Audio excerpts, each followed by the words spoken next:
Hello everyone, and welcome back to Niaz's Scary Stories. Tonight's story is a chilling reminder that there are places in this world, deep within the woods, that operate on a different set of rules. It's an account from a listener named Arsalan, a man of logic who took a job that offered solitude, but found something else waiting for him in the silence, something ancient, intelligent, and very, very hungry.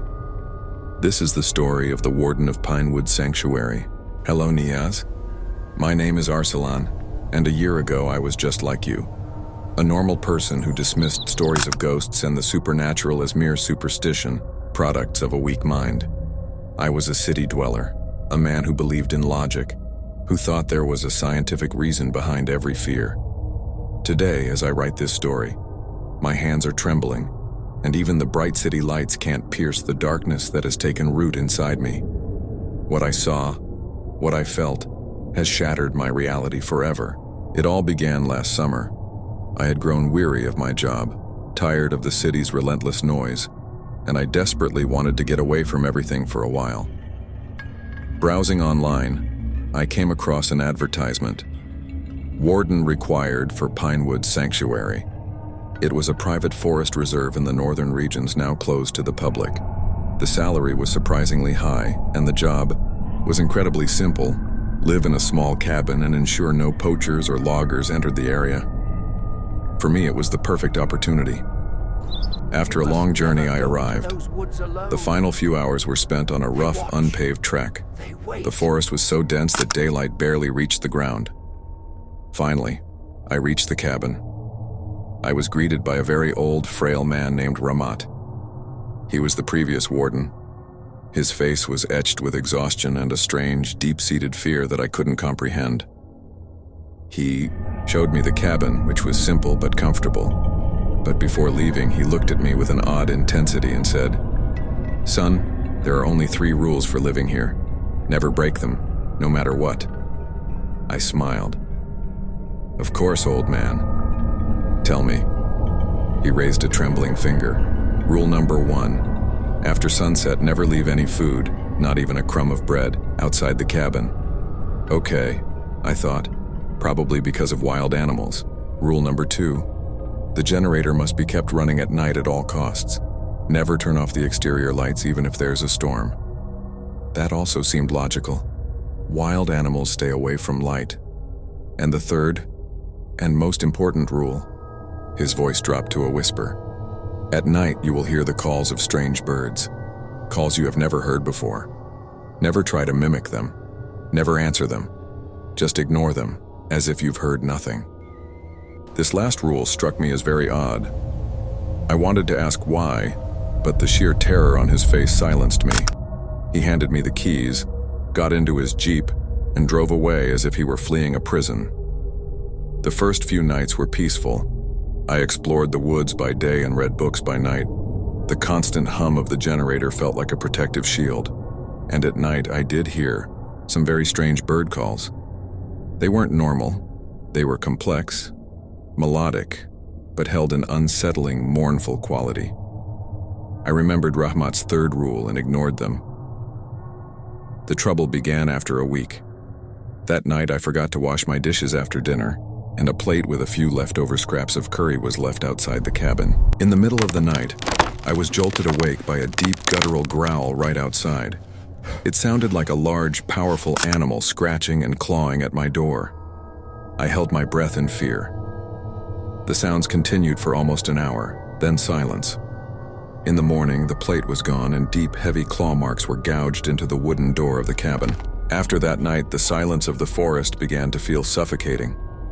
I constantly felt like I was being watched, as if something was staring at me from behind the trees. And those bird calls, they began to change. They were no longer just random melodies. Sometimes they sounded like a woman's soft sobbing, other times like a child's laughter. They weren't just sounds anymore.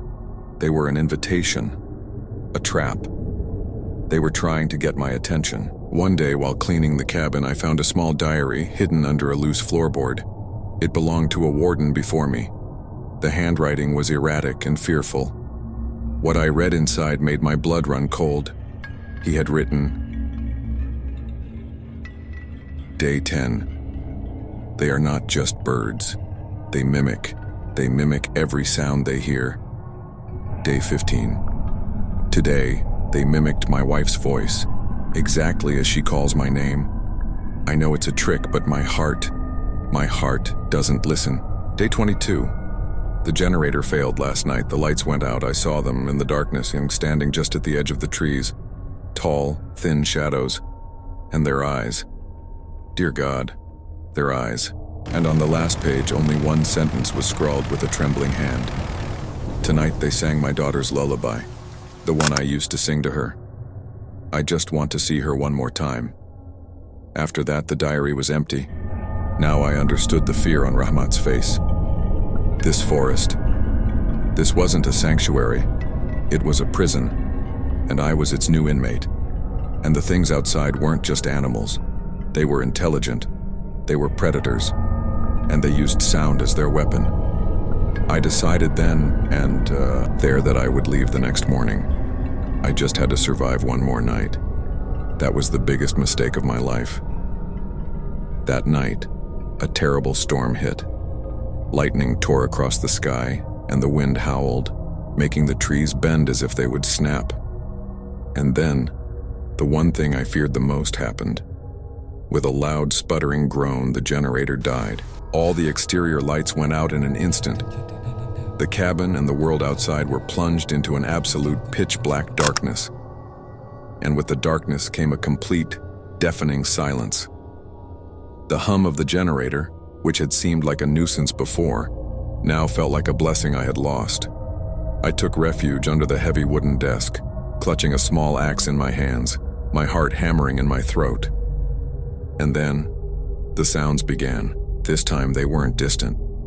They were right outside, coming from every window, every wall. And they were no longer bird calls. It was my mother's voice. "Arsalan, son, open the door. It's me. I'm scared." The voice was identical to my mother's. The same tone, the same love. My brain was screaming that it was a trap, the same trick from the diary. But my heart was melting. "Son, there's a terrible storm. Let me in," the voice pleaded. I squeezed my eyes shut and pressed my hands over my ears. "It's not real. It's not real," I chanted to myself. Then, the voice changed. Now it was my father's, a stern, commanding voice. "Arsalan," I said, "open the door. What is this childishness?" They were playing with my every emotion. They knew which voice would have what effect on me. I remained silent. And then, a final voice came.